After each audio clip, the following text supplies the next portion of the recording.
Bonjour et bienvenue sur le Journal du Geek, c'est Anne et comme vous pouvez le voir je suis au CES 2020 de Las Vegas et du coup je vais vous proposer un petit tour de tout ce qu'on a pu découvrir, toutes les innovations qui ont marqué cette édition 2020 et du coup sans trop tarder on va y aller parce que il y a eu quand même pas mal de choses cette année et puis moi je vous retrouve à la fin pour la petite conclusion. Ok, allez on y va.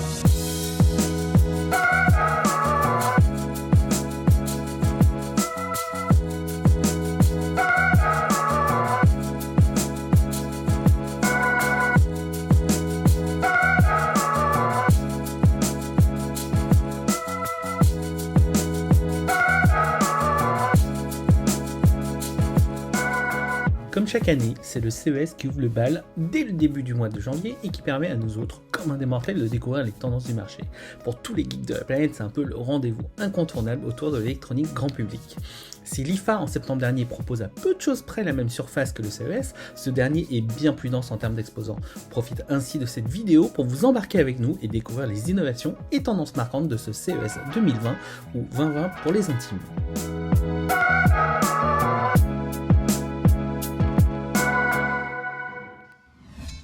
On commence par les TV, parce que oui, que serait le CES sans les écrans toujours plus grands et toujours plus impressionnants? Pourtant cette année, les constructeurs se sont plutôt focalisés sur les technologies et pas forcément sur la gamme. Sony, Samsung, LG mais aussi TCL ou ailleurs, ils étaient tous là et ont montré leur prochain modèle. Et comme c'était déjà le cas l'année dernière, s'il y avait bien un thème à retenir cette année, eh bien c'est la 8K qui s'impose chez presque tous les constructeurs. Alors oui, la 8K n'est pas encore à l'ordre du jour, les contenus 4K ne sont même pas encore légion, mais on ne peut empêcher la technologie d'avancer et surtout les constructeurs peaufinent toujours un peu plus leur intelligence artificielle afin de rendre l'upscaling des contenus plus que probant sur des écrans 8K. Il est ainsi bien plus simple de profiter de la 8K sans forcément avoir du contenu 8K natif. Du coup, les processeurs et les algorithmes sont de plus en plus performants.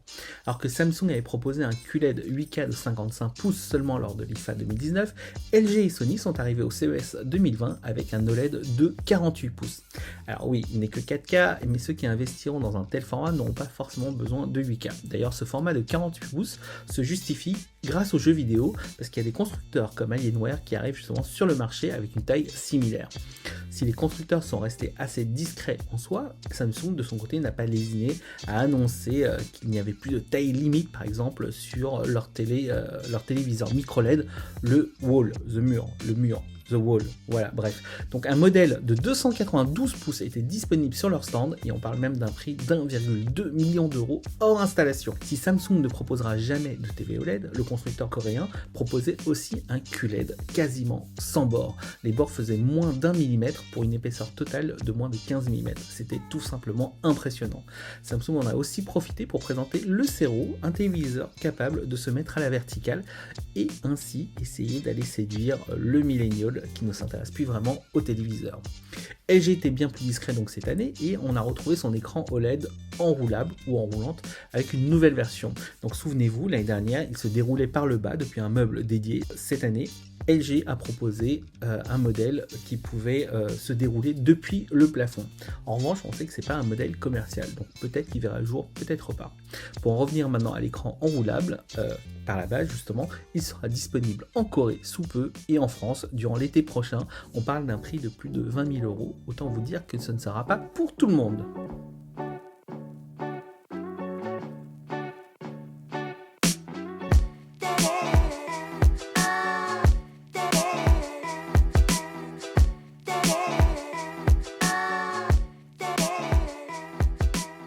Et comme on parle d'écran, on n'oublie pas les moniteurs et plus particulièrement ceux à destination des gamers, puisqu'une majorité des moniteurs présentés lors de ce CES 2020 affichaient le support de la technologie G-Sync de Nvidia.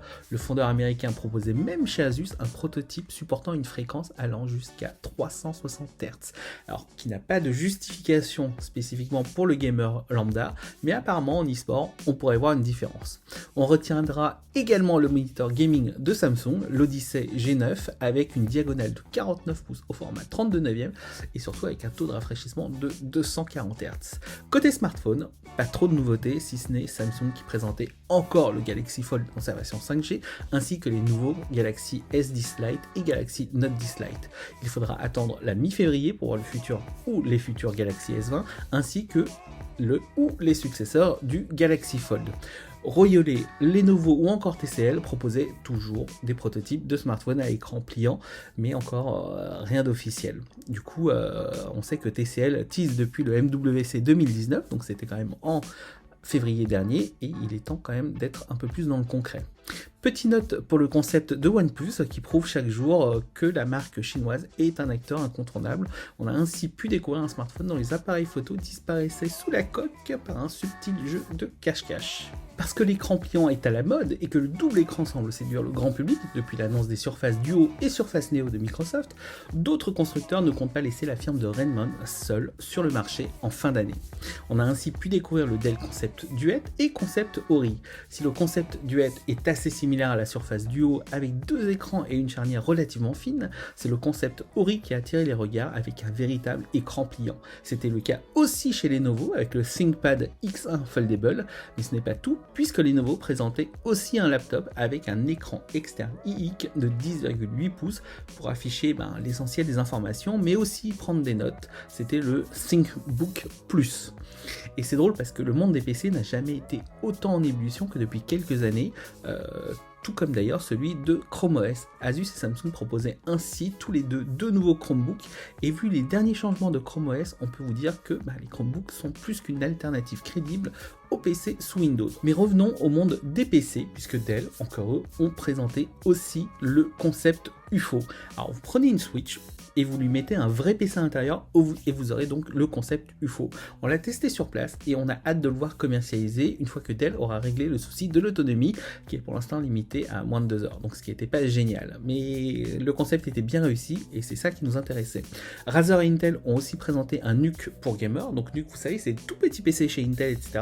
Donc en gros là, Intel a réussi à mettre quand même l'équivalent d'un Intel Core i9 extrême dans la moitié d'une carte graphique en termes de taille physique, et dans cette carte graphique on retrouvait aussi à l'intérieur de la mémoire, le processeur donc, mais aussi les ports USB et autres sorties classiques. Cela permet ainsi de réduire drastiquement la taille d'un PC, même pour un gamer, et ça c'est impressionnant.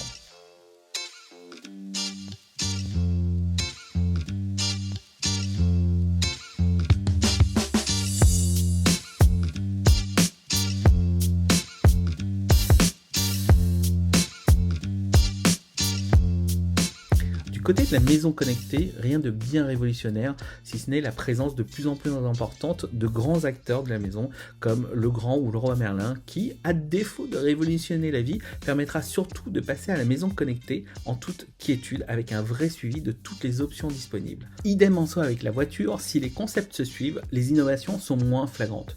Alors ne nous faites pas dire ce qu'on n'a pas dit, les constructeurs ont passé les dernières années à nous présenter les futures fonctions, et ce qui nous attendait forcément dans ce futur. On est juste entré dans une phase de réalisation, donc moins de présentation bling bling, mais plus de concret. C'était le cas d'Audi ou encore de Mercedes avec son concept Avatar inspiré du film de James Cameron.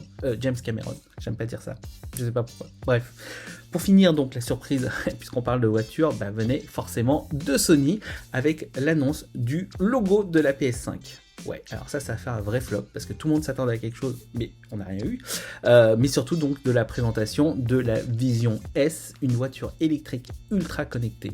Alors oui, on est en 2020 et Sony, le papa du Walkman et de la PlayStation, vient d'annoncer une voiture, ce qui est assez impressionnant. Pour l'instant, ce n'est qu'un concept avec les idées de Sony, avec de la sécurité un peu partout, des capteurs dans tous les sens, on parle même de 33 capteurs, mais ce n'est pas rien puisque ce sont les idées de Sony de ce que peut être une voiture du futur, mais qui sait, on roulera peut-être dans une voiture Sony d'ici la fin de cette nouvelle décennie. Ah oui, petite chose, on a oublié aussi de parler d'un truc qui nous a vraiment fait kiffer sur le salon, puisqu'il s'agit de l'exosquelette de Delta Airlines.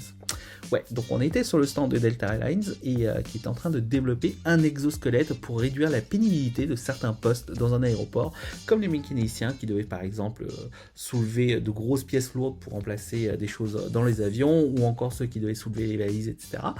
Ce n'était qu'un prototype, mais c'était déjà bien impressionnant. D'ailleurs, on a pu l'essayer, donc il y avait un bras bionique qui était mis à disposition du public, on a pu l'essayer et c'était assez bluffant puisque on devait soulever une valise d'environ 25 kg d'un seul bras. Donc si on a pu la soulever assez facilement, on n'a pas pu jouer avec, on n'a pas pu la balancer dans tous les sens, et bien dès que l'employé de Delta a activé le bras bionique, et bien ça s'est mis à partir dans tous les sens, on pouvait faire ce qu'on voulait avec 25 kg à bout de bras, et ça c'était vraiment impressionnant.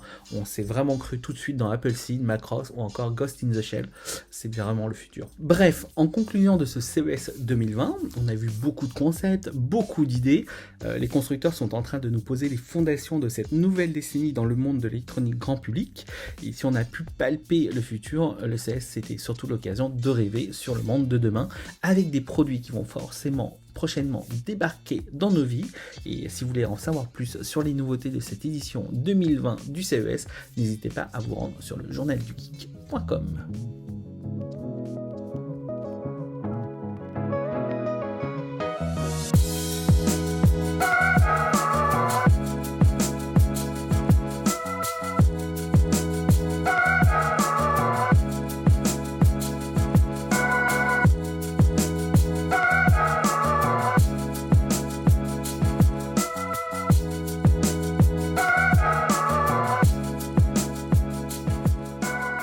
Voilà, donc c'était un récap du CES 2020 à Las Vegas. Comme vous pouvez le voir, c'est fini, hein. On a fait le tour des nouveautés, des innovations. Vous pouvez voir qu'ils ont déjà tout débarrassé, ouais, même la ville. Donc voilà, je vous remercie beaucoup pour votre attention. Et puis sinon, moi je vous dis à très très vite sur une prochaine vidéo. N'hésitez pas à vous abonner, à vous inscrire pour avoir les notifications. C'est vrai qu'on ne fait pas assez de vidéos par rapport à d'autres, etc. Mais on essaie de se focaliser sur ce qui est essentiel. Et puis voilà quoi. Donc je crois que j'ai à peu près fait le tour. Non, c'est bon là. On se dit ciao et à très bientôt sur le Journal du Geek.